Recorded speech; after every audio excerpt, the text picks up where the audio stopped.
31절에서 46절.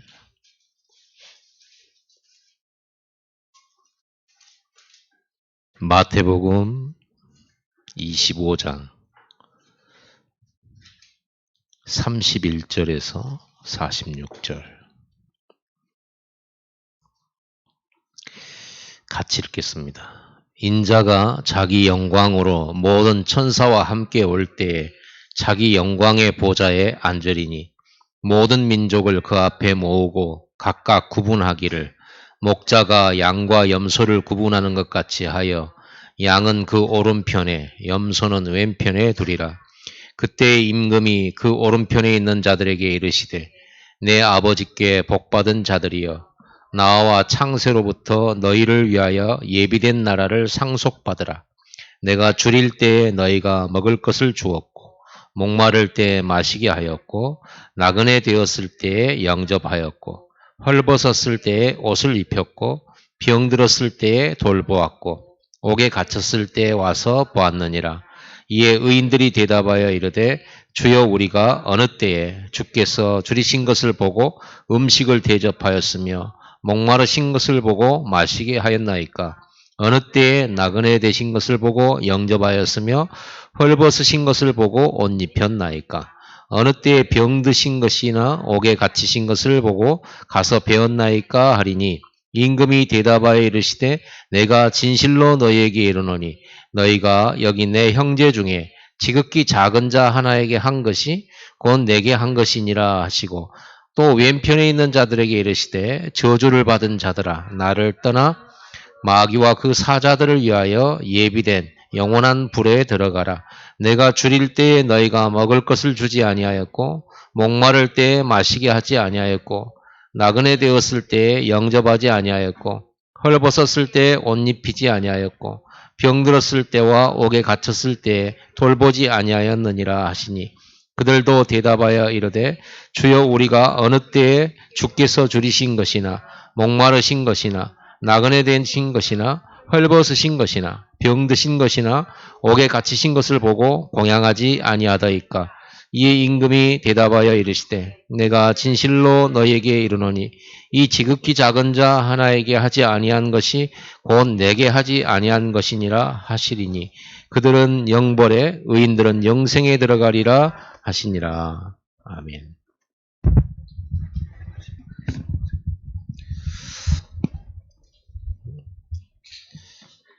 자, 우리가 금요일인데 어떤 기도를 해야 되겠습니까? 우리는 그리스도의 대사가 분명합니다.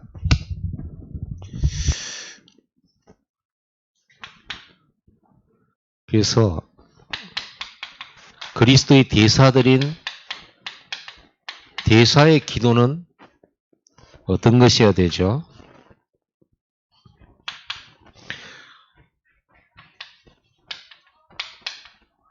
왕의 일을 놓고 기도해야 되겠죠.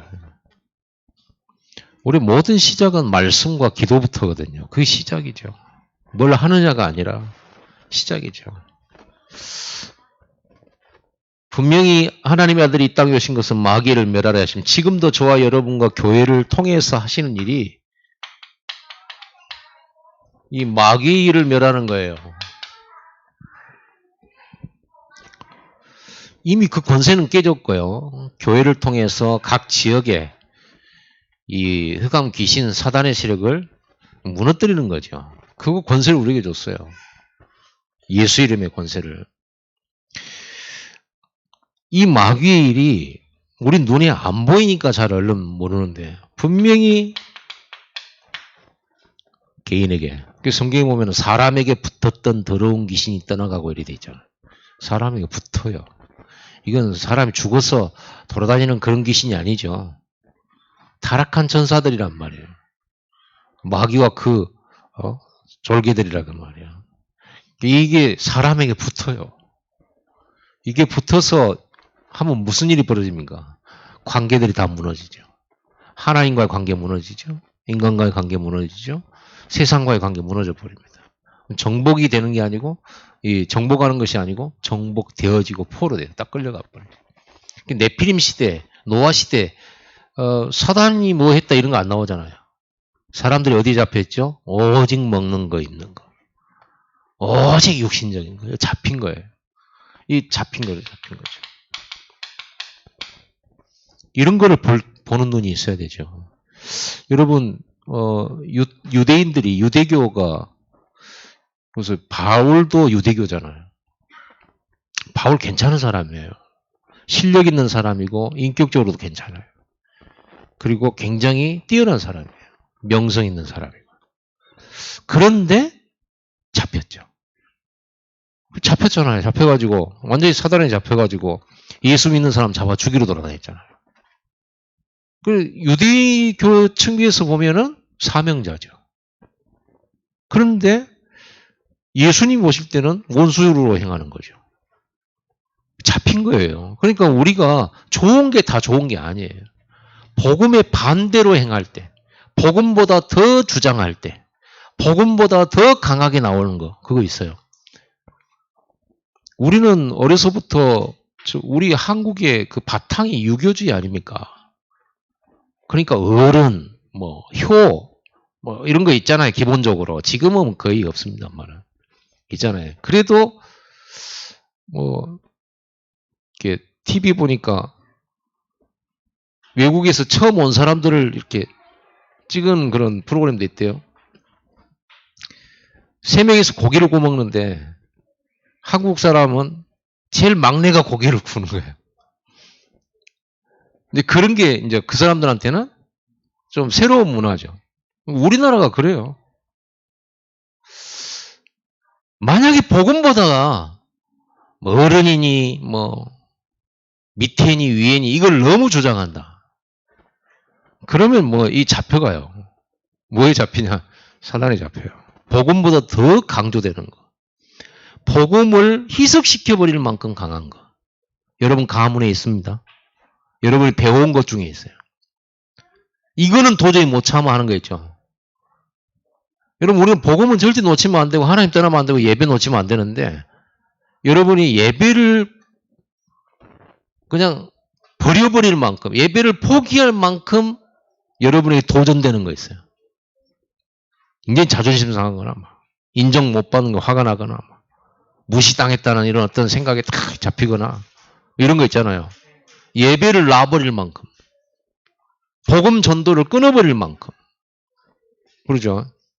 말씀이 안 들릴 만큼 이렇게 되죠. 우리 안에 있단 말이에요. 이게 심하면 잡혀요. 이게 이제 완전히 잡히는 게 이제 우상숭배자들, 점쟁이 이런 게 완전히 잡힌 거죠. 근데 이렇게 잡힌 거 있어요. 사상으로 잡힌 거. 너무 민주주의 잡힌 거예요. 여러분 우리 이제 광주 우리 민주주의 혜택을 많이 받았잖아요. 그래서 좀 더 나았죠. 민주주의가 없을 때보다. 그러나 그거 답이 아니에요. 성경에 민주주의 있습니까? 노예제도가 있었고 그랬는데. 중요한 건 그리스도예요. 그리스도 앞에서만 허가 무너지는 거예요. 광주가 민주주의라고 하는 거 물론 우리가 우리의 자유를 위해서 투쟁하고 그게 나쁜 건 아니죠. 좋은 거예요. 그런데 이상하죠. 민주주의의 정신이 확 일어날 때 광주는 가장 힘들었습니다. 거의 재앙이다시피. 그러면 우리는 그런 거 안 해야 됩니까? 그게 아니란 말이에요. 우리는 앞으로 어떻게 싸우려고 만약에 민주주의의 많은 이런 것들을 도전을 받고 민주주의가 무너지는 그런 시간표가 왔을 때 우리는 뭐 해야 됩니까? 자, 같이 시민들하고 합세해가지고 민주주의 운동해야 됩니까? 아닙니다. 우리는 복음 운동을 해야 됩니다. 말씀 운동을 해야 되는 겁니다. 그걸로 로마를 바꾼 거예요. 그걸로 완전 우상숭배 나라 바꿨어요. 다니엘. 그러니까 복음 중심, 복음주의가 이런 어떤 율법이나 윤리나 사상이나 이런 것보다 사장되어졌을 때, 희미해졌을 때 언제든지 전쟁, 우상, 재앙 들이닥쳤어요. 언제든지. 그 우리가 얼마나 무식할 정도로 오직 예수 하잖아요. 왜 그렇겠습니까? 왜 그래야 됩니까? 안 그러면 여러분 가문 절대 못 구해요. 사단이 주는 재앙과 사단이 주는 온갖 어려움을 극복할 수가 없어요. 계속 고생해야 돼요. 오직이에요, 우리는. 여러분 가문, 가정, 그리고 여러분이 있는 지역, 여기에 이 사단이 문화를 가지고요. 그럴듯하게 이래가지고는 싹 잡아버린단 말이에요. 근데 이런 거를 보는 기도가 있어야지. 이걸 못 보면서 우리가 뭘 기도를 한단 말입니까? 왕인데. 여러분 그리스도의 대사인데 왕 같은 제사장들인데 이런 거를 영적인 눈을 뜨고 보지 못하면 우리가 무슨 일을 한단 말입니까? 이거를 그리스도 대사로서 저와 여러분들이 어떤 기도를 해야 되겠냐라고 하는 질문입니다. 어떤 기도를 해야 되겠냐? 왕으로서, 예수님의 대사로서.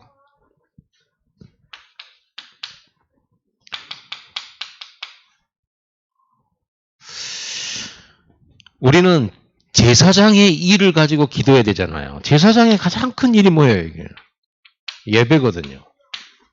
예배는 하나님과 나 사이에 희생 제사를 두고 하나님을 만나고 하나님과 교제하고 하는 겁니다. 하나님과 우리 사이에 십자가를 두고 하나님을 만나고 하나님으로부터 은혜를 받아요. 그 십자가와 그 희생은 뭡니까? 내가 죽을 자리죠. 내가 죽는 자리죠. 하나님 앞에 죄인인 나는 하나님과 교제할 수 없어요. 하나님의 은혜 받을 수 없어요. 죄인이 어떻게 은혜를 받습니까? 벌을 받아야죠. 필연적으로. 하나님은 우리를 용서하신다 했을 때 그냥 용서하지 않아요. 하나님 반드시 심판을 하십니다. 반드시 여러분은 죄값을 받아야 돼요. 반드시 필연적으로요. 그런데 예수 그리스도가 우리 죄값을 감당하셨다 그 말이에요. 그래서 예수 그리스도 없이는 피 흘림이 없은즉 죄사함도 없고 이 하나님과 나 사이에 그리스도의 희생과 십자가가 없이는 내가 하나님을 만난다 하더라도 그건 심판의 자리죠. 하나님은 아무리 우리를 사랑하더라도 죄의 문제를 해결을 안 하고서는 그 사랑의 모든 은혜와 사랑의 축복과 함께함이 나타나지 않죠. 반드시 십자가와 예수 그리스도의 그 피의 희생에 제물이 있어야 되는 거죠. 그래서 구약의 모든 예배는 반드시 피제사예요. 반드시 피제사. 그런데 신약에 와서 이제 피제사 안 드리잖아요. 왜? 그 구약에 예언됐던 피제사, 양 잡고 소 잡았던 그 희생의 제사가 예수 그리스도의 십자가에 단 한 번 죽으심으로 완성돼 버렸어요. 두 번 다시 피제사를 또다시 드릴 필요가 없단 말이에요. 구약에 그렇게 수많은 피제사는 예수 그리스도의 오심을 예언한 거죠. 예표한 거죠. 상징적이죠. 그 상징만 붙잡아도 믿음으로 쳐서 하나님께서 이스라엘 백성과 교제 나누어 주시고 동행해 주시고 백성으로 삼아 주시고 그들의 죄를 용서하시고 재앙도 없애주시고 했단 말이에요. 그래서 예배 드릴 때 여러분 모든 재앙저 좀 물러가요. 그러니까 우리가 예배 그러면 교회에 와서 출석해서 신앙 고백하고 또 말씀 듣고 헌금하고 축도 받고 이게 예배냐? 그게 예배인데 그 예배에 하나님 만나는 자리인 이 예배는 반드시 예수 그리스도의 언약이 들어간 거죠. 피, 희생. 그래서 제사장의 일을 놓고 여러분들이 기도해야 돼요. 여러분 가정이 하나님과 화목해져야 됩니다. 그러려면 예수 피가 필요해요. 하나님, 예수의 피가 약해지고 희미해져 버리면 어떻게 됩니까? 은혜도 희미해지는 거예요. 그러죠? 하나님의 은혜가 희미해지죠. 예수의 피가 분명해야 돼요. 오직이어야 된다니까요. 오직 그리스도예요. 그 그리스도의 은혜로 하나님의 은혜를 내가 받아요. 내가 얼마나 어리석냐, 부족하냐, 얼마나 열심히 했냐, 똑똑하냐, 대단하게 했냐로 은혜 받는 게 아니라 예수의 피의 언약으로 누구든지 하나님으로부터 은혜를 받을 수가 있단 말이에요. 그래서 오늘 여러분의 이 예배는 반드시 은혜 받아야 되는 거예요. 은혜 받을 수 있는 거예요. 여러분 은혜 필요하지 않습니까? 우리가 언제 나쁜 거 먹을 수 있잖아요. 아무걸 뭐 공기도 안 좋은데 지금은요. 그럼 공기 안 좋아가지고 이렇게 몸에 병 걸린 사람 많잖아요. 그럼 음식도 우리가 뭐 사서 먹는다 하지만 그게 어떤 음식인지 압니까? 요즘 중국 김치 막 소문 났잖아요. 진짜 더럽게. 중국은 진짜 어리석어요. 나중엔 전 세계에서 중국 더럽다고 이제 안 먹고 중국 거 안 쓰려고 할 거예요. 지금이 어떤 시대인데. 하여간 그렇습니다. 지금 그렇게 언제 죽을지 모르는 거예요, 우리가. 어떻게 여러분 하나님 은혜 없이 살랍니까? 여러분 자녀 하나님 은혜가 필요하지. 여러분의 능력은요. 여러분 자녀 보호하는데 힘들어요. 하루 중에 여러분 자녀들 얼굴 몇 번이나 봅니까? 몇 분이나 봅니까? 여러분 보지도 않아요, 우리 청소년들은요. 다녀왔습니다. 바로 자기 방으로 들어가가지고요. 하루 종일 이거 보고 있는데. 어떻게 지킵니까? 학교 보는데. 무슨 일 생길 줄 알고요. 유치원 일들 많이 생기잖아요. 내 아이 유치원 보내놨는데 나중에 발견된 CCTV 해가지고 막 얘들 때리고 막 폭력해가고 막 이런 거 봤다. 그럼 가슴 찢어지잖아요. 그리고 어디다 맡기겠습니까? 우리가 어떻게 알고? 우리가 어디를 또 그 안전한 줄 알고 어디를 가겠습니까? 하나님 은혜 없이 단 한순간도 살 수가 없어요. 그리고 오늘 여러분 은혜 받으세요. 여러분 산업, 경제 현장에 경제 능력도 은혜 받아야지. 하나님이 주셔야지. 여러분 살아봤잖아요. 돈 벌어봤잖아요. 안 되잖아요. 지금 그 수준으로 여러분 마지막까지 갈 겁니다. 어쩔 수가 없어요. 조금 내년엔 좋아지지 않을까? 내년에 여러분 능력이 좀 더 배가 되십니까? 한 3년쯤 지나면 좀 더 돈 버는 능력이 강화됩니까? 여러분들이 배운 그릇만큼, 여러분이 깨닫는 수준만큼밖에 못 살아요. 하나님 은혜 필요하죠. 그래서 예배해야 되는 거예요. 목숨 걸고. 하나님 저 은혜 받으러 왔어요 하고 여러분 예배 와야 돼요. 저 은혜 받으러 왔어요. 내 힘으로 안 되니까. 목사님 설교 들으러 온 게 아니고 말씀을 통해 하나님 은혜 받으려고. 그런데 예배를 통해서 하나님은 은혜 주시기로 성경에 계속 약속하고 있는 거예요. 예배가 뭐냐 이거예요. 예수 그리스도의 언약을 놓고 하나님 앞에 은혜 받을 수 있다. 축복 받을 수 있다. 하나님의 약속 누릴 수 있다. 하나님 나라의 비밀 누릴 수 있다. 나는 모자라고 능력이 없지만 하나님의 능력을 누릴 수 있는 시간이 예배예요. 이걸 알고 예배하는 것하고 그냥 출석하는 것하고 그냥 좋은 말씀 듣고 가는 것하고 다르다 그 말이에요. 그러니까 많은 사람들이 예배하지만 은혜 누리는 사람은 소수잖아요. 이게 예배가 전부입니다. 그래서 사무엘이 예배 드리잖아요. 그 전쟁 미스바에서. 여러분 이렇게 여러분들은 제사장의 일이 뭐냐? 우리는 어떤 기도해야 됩니까? 내 가정과 나와 내 가정과 내 자녀들이 진짜 예배 성공할 수 있게 달라. 그리고 내가 만나는 주변의 사람들, 이런 사람들이 전부 이 예배 자리에 올 수 있는 그 역할을 감당할 수 있게 달라. 교회 오라면 안 오잖아. 여러분이 다리 역할을 해줘야 된다니까요. 다리 역할을 해주는 거예요. 여러분을 통해서 하나님을 만나고 예배의 자리로 올 수 있도록 여러분 다리 역할을 하는 거예요. 근데 여러분들이 사람들한테 인정받지 못하고 욕이나 얻어먹고 그러면 하나님 자녀는 맞는데 그리스도의 대사로서의 소명과 사명은 다 놓치는 거죠. 여러분 보면서 나 저것 때문에 교회 가기 싫다 이래버리면 어떻게 됩니까? 이 어마어마한 사명. 그래서 양보하는 거예요. 그래서 손해 보더라도 왼밤을 때리거든 오른밤도 돌려 대라는 거야. 이쪽도 때리라고. 그 말은 뭐냐 한 대만 때려봐 이런 게 아니에요. 그게 아니고 뭡니까? 양보한다 이 말이야. 생각해 보세요. 왼밤 때리는데 오른밤 이게 말이 되는 얘기입니까? 이 얼굴이라고 하는 건 손댄다는 게 굉장히 수치스러운 거잖아요. 인간의 존엄을 상실하게 만드는 게 그거잖아요.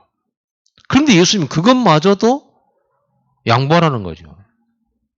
뭐 겉옷 달라고 하면 속까지 줘라. 오리를 가져가거나 심리 가져라. 그럼 왜 그럴까요?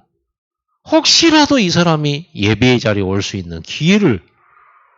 그래서 사도 바울은 뭐라고 그랬습니까? 유대교 사람들한테는 율법 가진 자처럼. 왜냐 유대인들이 율법 무시하는 사람은 말도 안 해버리거든요. 원수 취급하거든요. 그래서 율법 가진 유대인들한테, 율법을 귀중하게 여기는 사람들한테는 율법주의는 아닌데 율법 가진 사람처럼 조심해 주는 거고, 이방인들한테는요, 또 이방인처럼요, 자유로운 사람처럼 그렇게 하는 겁니다. 그 말은 비위를 맞춘다는 게 아니고 복음 때문에. 혹시라도 이렇게 이 사람들이 복음 듣고 하나님 만날 수 있는 복음을 전할 기회를 얻고자 그래 한 거예요. 그래서 여러분들이 현장에서 복음 때문에 이렇게 참을 때 상급이 있다 그런 겁니다.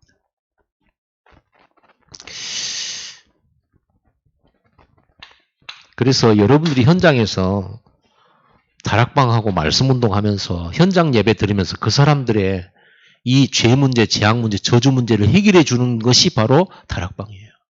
그들의 재앙 문제, 저주 문제를 해결해 주는 게 다락방이라니까요. 그래서 다락방 해야 됩니까? 안 해야 됩니까? 여러분이 가서 안 하면 그 사람들은 죄에 빠져 죽어요. 그래서 너희는 가서 그랬잖아. 너희는 가서 모든 족속으로 제자 삼으라 그랬잖아요. 너희는 가서 흑암세를 꺾어라. 잡힌 거 풀어줘라. 너희는 가서 영적인 문제 해결해줘라. 그들은 모르고 눈이 안 보이니까, 보이는 것밖에 모르니까 가르쳐줘라. 예배할 수 있도록 도와줘라. 다락방은 현장 예배잖아요. 그리고 우리가 뭘 기도해야 됩니까? 이 제사장의 일, 그리고 선지자의 일을 놓고 여러분 기도해야죠. 여러분 왕 같은 제사장이요. 여러분 그리스도의 대사니까 그리스도의 대사가 해야 될 일을 놓고 기도해야 되는 거죠. 이 선지자는요, 이런 축복들은 말씀을 가지고 전달하는 거란 말이에요. 그래서 말씀 운동해야 되는 거예요. 이 복음이, 이걸 보고 복음이라고 그러잖아요. 이 복음이 인생의 해답이요. 사명, 소명의 해답이잖아요. 정확한 길이잖아요. 그래서 여러분들이 답을 주는 이 말씀 운동을 하는데, 말씀 운동을 일으킬 수 있도록 여러분 기도해야 된단 말이에요. 선지자의 일. 여러분 있는 현장에 말씀 운동이 일어나게 하옵소서. 여러분 가정에 말씀 운동이 일어나게 하옵소서. 여러분 지역에 말씀 운동하는 지교회가 일어나게 해주옵소서. 기도해야 됩니다. 재앙이 많은 지역이, 이 재앙 많은 이 지역에 말씀 운동이 일어나게 해주옵소서. 나주에도 자살한 사람들 많죠. 완전히 잡혔잖아요. 자살을 그냥 합니까? 기분 되게 나빠갖고 죽어버리겠다.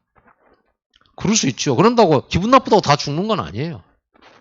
자살할 정도 됐으면요, 그런 정도 죽겠다 마음 먹었다는 건요, 이 사망 권세 잡은 사단에 잡혔다는 말이에요. 마음과 생각이 잡힌 거예요. 잡히지 않고는 다른 사람을 죽이거나 내 자신을 죽이거나 할 수 없어요. 잡히는 거예요. 어떻게 해야 됩니까?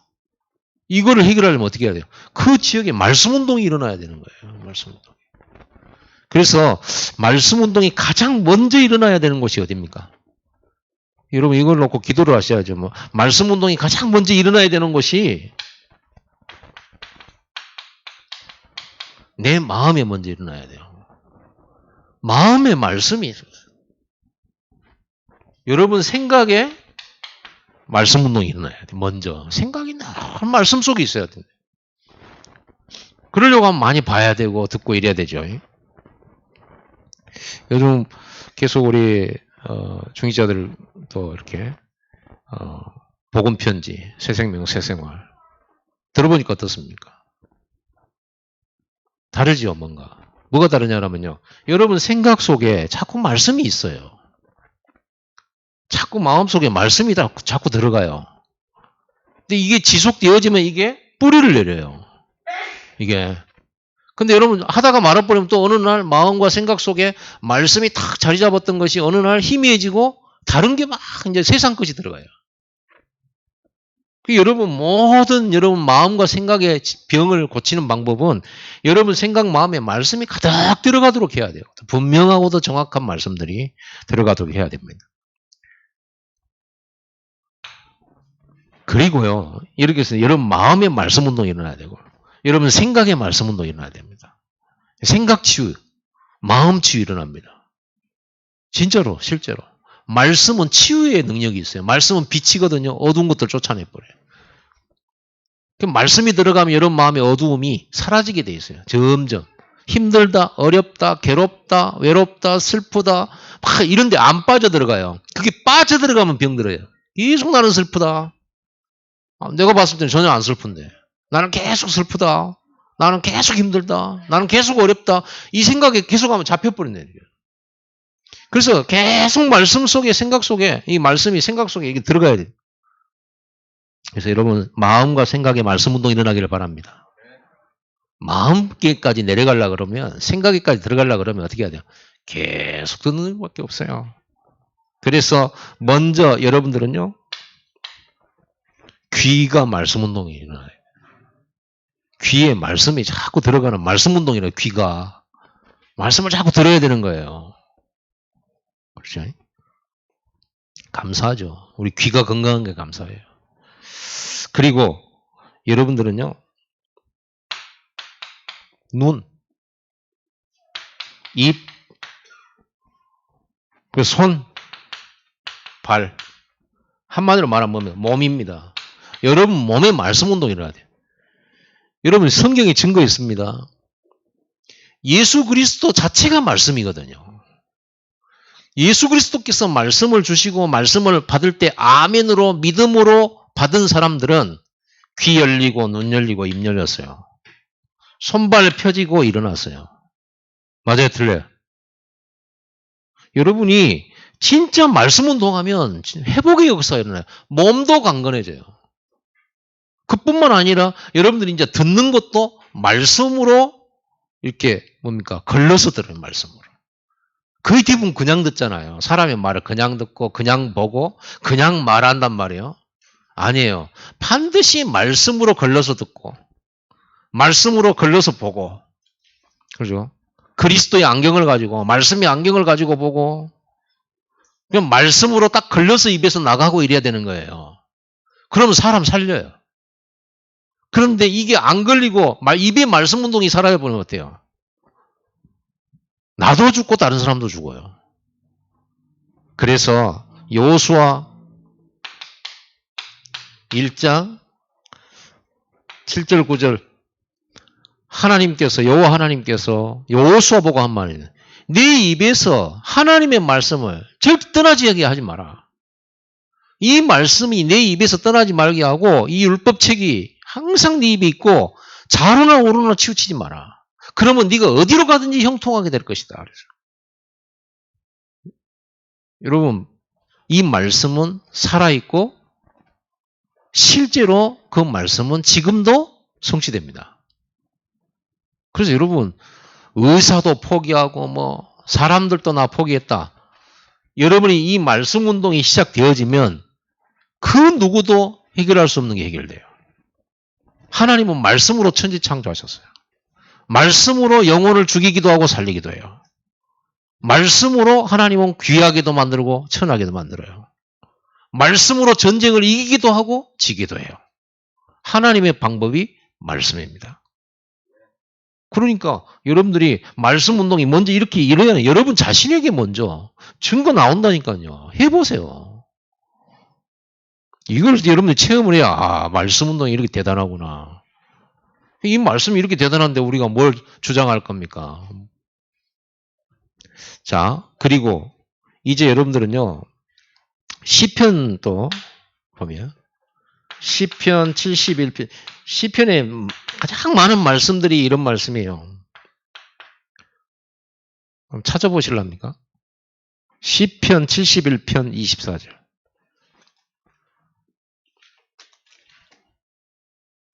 시편 71편 24절. 같이 읽어봅시다. 시작.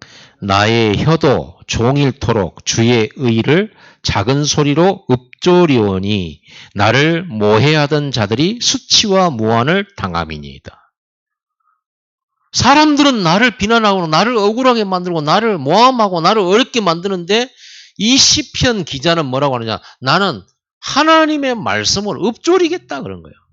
전혀 비난 안 하고 전혀 공격 안 하고 전혀 나는 대항 안 하고 나는 뭐하냐? 말씀을 읊조리겠다. 그래 어떻게 된다고요?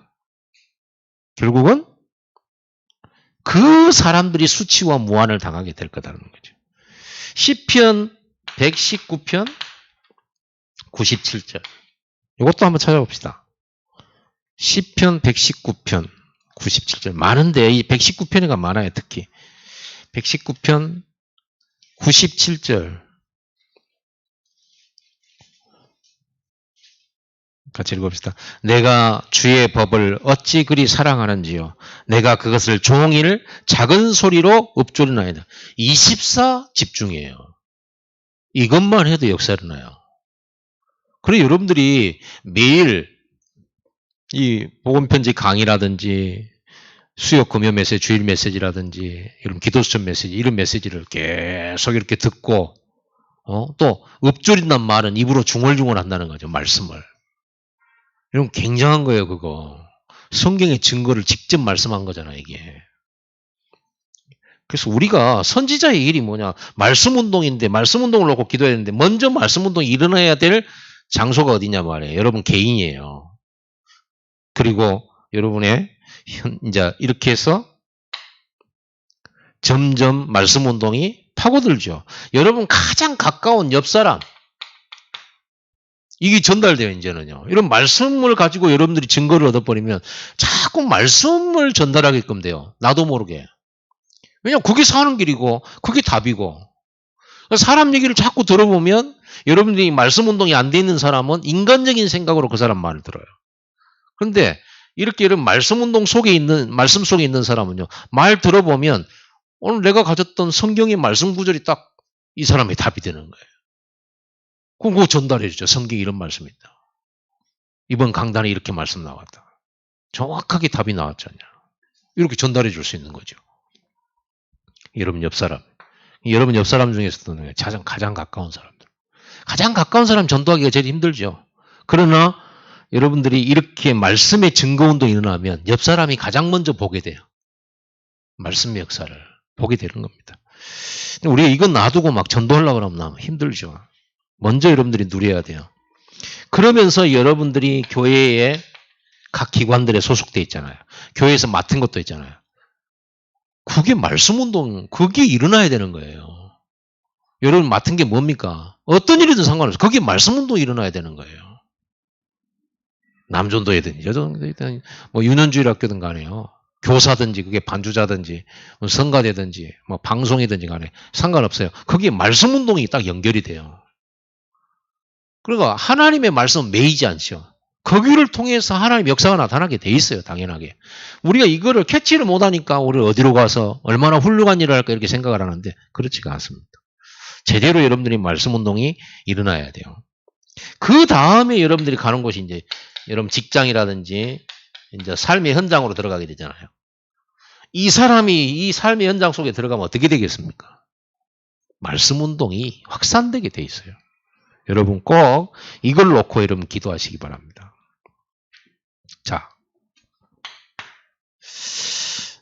그렇다고 하면 우리는 그리스도의 대사로서 실천해야 될 것들이 있겠죠. 이거는 주일날 본문 말씀 마태복음 10장 40절 42절에 너희를 영접하는 자는 나를 영접하는 거요. 또 나를 영접하는 자는 하나님을 나를 보내신 하나님을 영접하는 것이다. 그렇죠?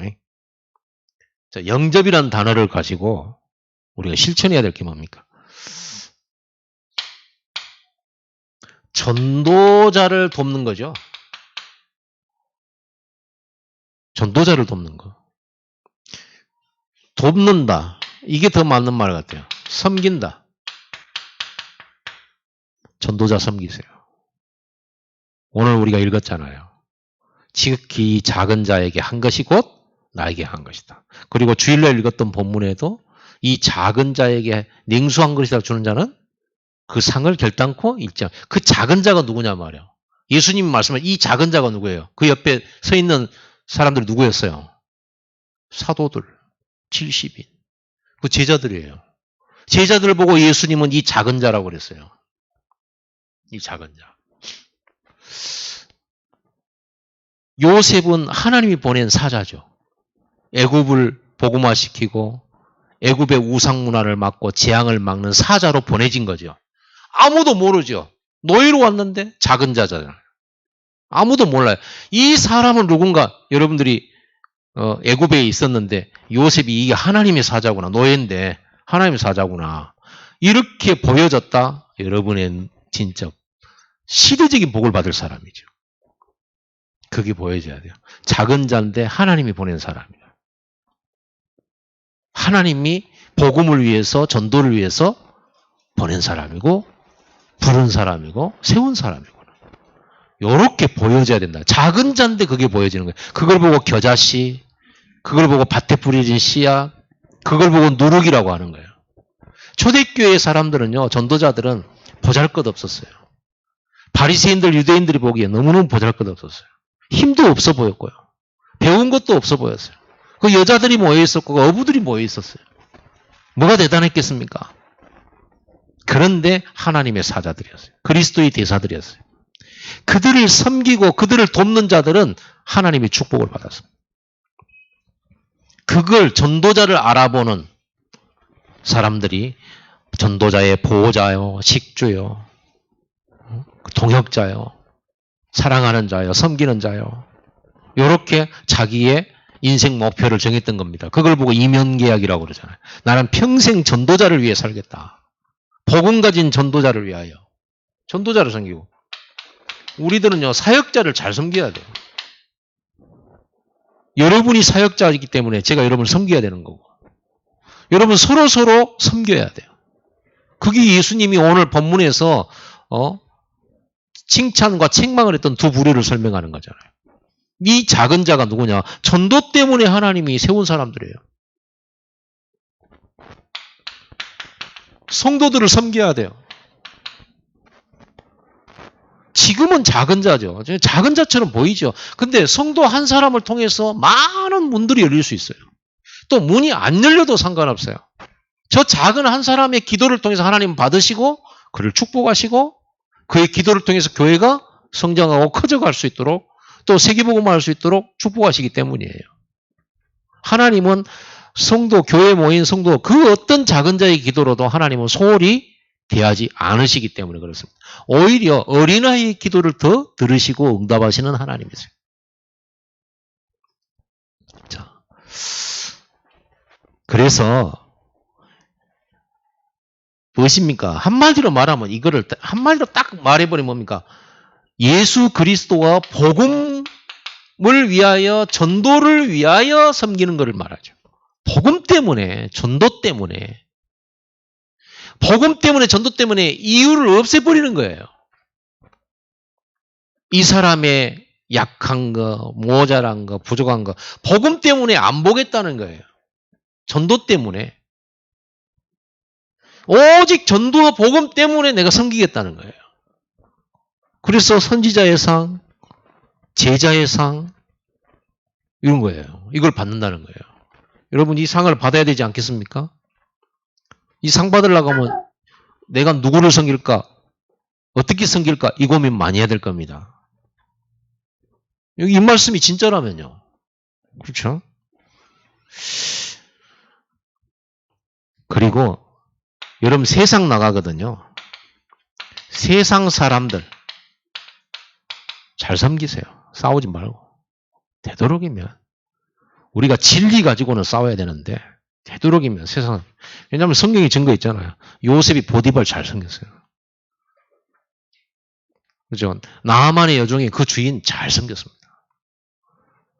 다니엘이 불신자 우상숭배하는 왕 잘 섬겼습니다. 이 비밀이 있어요. 왜 그래야 됩니까?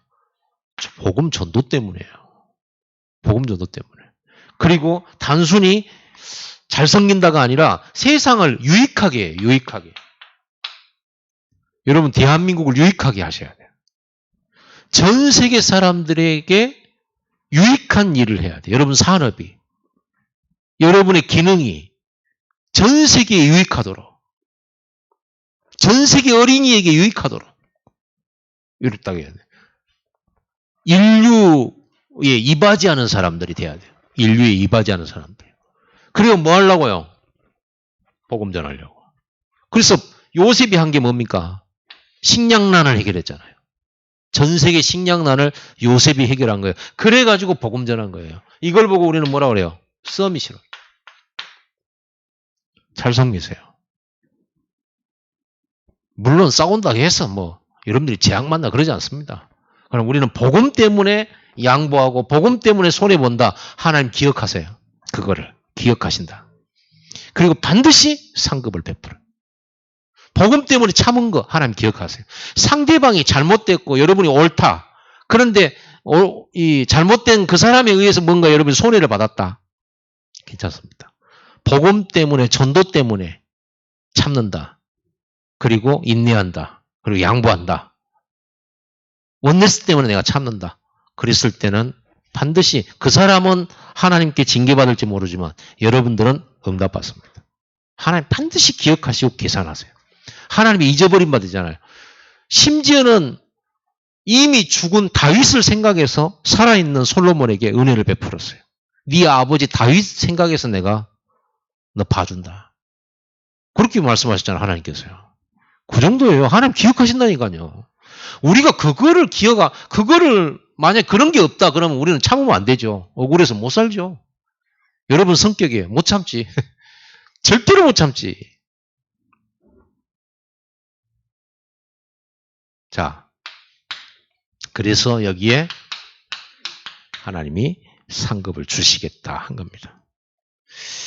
놓치지 마세요. 진짜 언약 딱 잡고요. 실천하세요. 그리고 실제로 이 상급을 받으세요. 그래서 우리 교회는 어찌하든 여러분 선교 있잖아요. 여러분 선교 헌금 이제 이번 주일날 우리 선교 헌금 하잖아요. 왜 그거 합니까 우리가? 힘도 없는데 내 살기도 바쁜데 왜 합니까? 복 받으려고. 솔직히 말하자고. 복 받으려고요. 왜? 선교사의 이름으로 우리가 선교에 헌신하면 선교사의 상급을 받아요. 우리가 안 나갔는데 하나님 역사예요. 헌금은요. 경제 회복의 비밀이에요. 이 뜻을 알고 하는 것하고 그냥 하는 것 차이 있어요. 이 뜻을 알고 감사함으로 역사 일어나게 돼 있어요. 언제든지 그렇습니다. 이렇게 부지불식간에 알고 했든 모르겠든 냉수한 그릇도 상을 잃지 않는 현장의 증거가 꽉 차 있어요. 그렇죠?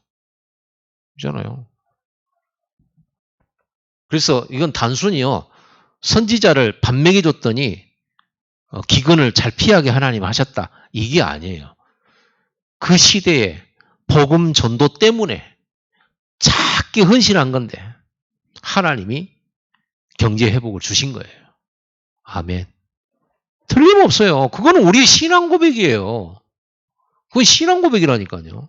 근데 그래서 즐거운 마음으로 자원하는 마음으로 해야 돼. 적게 하도록 자원하는 마음으로. 그런데 헌금할 때마다 왜 이렇게 헌금하는 게 많냐. 여러분이 안 하셔도 상관없습니다.